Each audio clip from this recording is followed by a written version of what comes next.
taste of nothing. But I can't stop eating.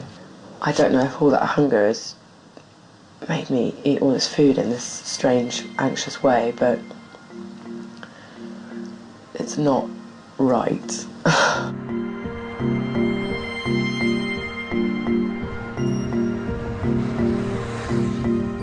The next day, she has a worrying confession to make to Dr. LaRue. I would have to say that I have been playing around with laxatives a little bit, and it's not not good.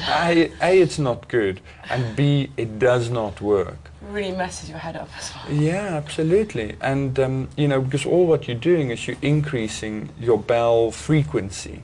And because your body is so hungry for nutrients, that it'll actually absorb most of your nutrients very high up in your small bowel. So even using laxatives, you know, it's not going to get rid of the calories. Okay, so it's useless. It's useless, and Okay. you're just damaging. You're punishing yourself for nothing. Yeah, to be honest with you, I've been there and I don't want to go back. Yeah, sure.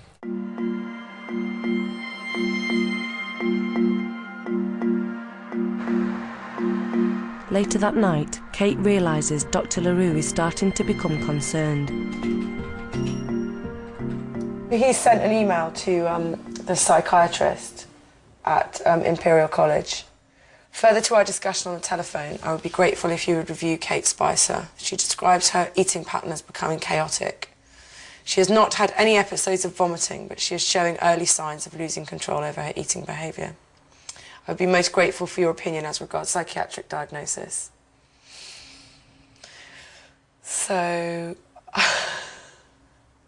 I guess that means I'm developing something approaching an eating disorder.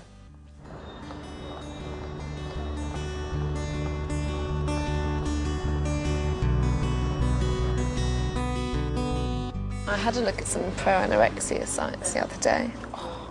They were just awful.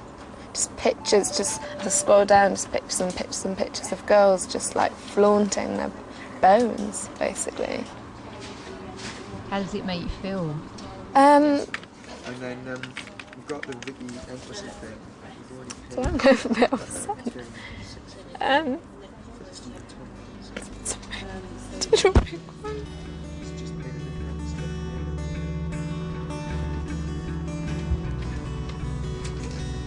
I just get quite upset when I think about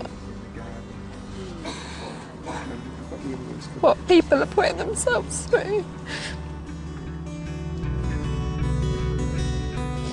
Normally Louise is so on the ball. She's slowed down to such an extent that actually all she can think about is food. There was an example the other day, she was reading an interview with somebody and they referred to somebody being as different as chalk and cheese. And she said, oh, I'd really love a piece of cheese.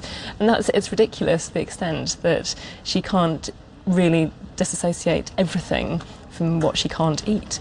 But I think, having seen her over the last few weeks, I would not employ somebody who was like that. It's the end of week 4 and Kate's binging episodes have had a big impact on her weight loss. Louise, meanwhile, is seeing consistent results on her protein shake diet. Kate's weight has actually crept up. She's gone from 9 stone 1 to 9 stone 4, gaining 3 pounds. This decreases her total weight loss to 1 stone. Louise has gone from 8 stone 7.5 pounds down to 8 stone 5, a total weight loss of 12 pounds.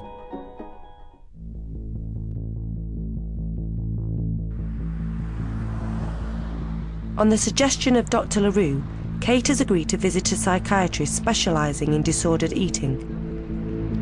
Spotting an opportunity to burn a few more calories, she decides to jog there. Having this constant stress about weight, appearance and food is just literally about to tip me over the edge. So my name's Dr. Norman Poole, I'm a psychiatrist, and I've been asked to see you today just to find out how your mental state is at the moment and how that has been affected by the dieting. Yeah. Okay.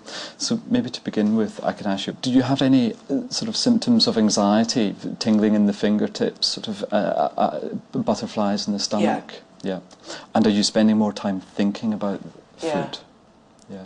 When you do eat, do you play with your food at all? Yeah. In what way? Well, I eat very slowly. I went for lunch with a guy the other day, and in the end he went, "I'm sorry, Kate, I'm going to have to leave you to eat on your own because you're eating so slowly." Right. How long did it take you to eat that meal? I didn't finish it because it took me so long and I was embarrassed, so I just left it. And was there any other reason that you left the meal? Well, I wanted to eat it all. I mean, I wanted to eat it all, but I don't know what's too much. Well, everything's too much now. And it frightens me and it makes me think that I'm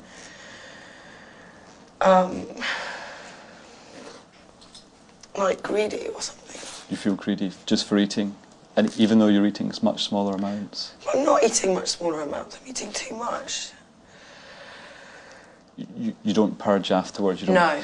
Well, I was purging with laxatives. I was doing that whenever I felt like I'd eaten too much. But then I spoke to the doctor last week and he said that's pointless, you'll still have absorbed all the calories from it, so I've stopped doing it. The anxiety that you have around food, when did that first emerge? Boarding schools, 600 boys, 60 girls. Girls quite competitive with each other. How did you cope with all of that pressure? I definitely overate. Got quite fat. It was like the worst possible thing was to be a big girl at a boys' boarding school. Kate, it would appear to me that the dieting has clearly triggered some of your early experiences around food. So it does seem as if it's actually brought on binging and purging. I haven't been... Yeah, to an extent. Yeah, that's true. Yeah. It would appear to me that you're not suffering with anorexia nervosa or bulimia nervosa, but if you continued to diet in the way that you are dieting, you probably would become fully bulimic. Really? I would think so. I can't imagine that. At the age of 37 that I would be that stupid. I can't believe that that would happen to me.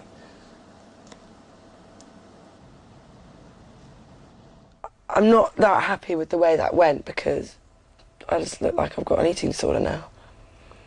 When the truth of the matter is I really like food, exercise keeps me sane, and yeah, to some extent my relationship between food and exercise is a bit crazy, but I'd rather have that than be fat.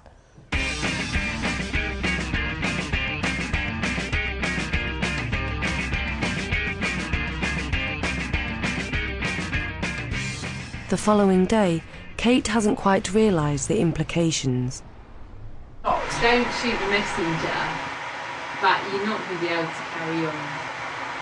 Because Dr. Norman Paul said you have to stop. But the point is, it's a fucking experiment. That's where your head gets to when you impose rules on yourself, when you obsess over your body. That's where you get to, you know. And that's what I was doing. And I braced myself for this, and I knew it was going to happen, and that's what I wanted to do. I wanted to explore it in its sort of mucky, emotional reality, rather than just like, oh, I'm hungry, I'm weak, I can't concentrate. We all know that. You know, it's just annoying. It's annoying for me as a journalist not to be able to explore that. As this 5-week experiment comes to an end, just how many dress sizes has Louise actually dropped? I'm in. This feels really weird. It looks like there's absolutely nothing of you.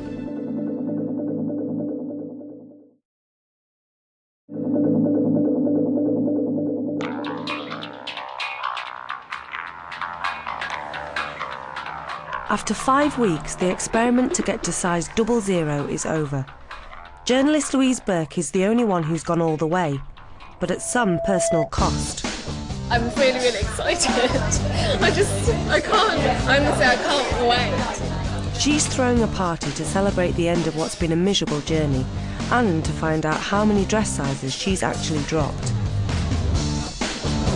These are a size 12 jeans, which is what I kind of started at.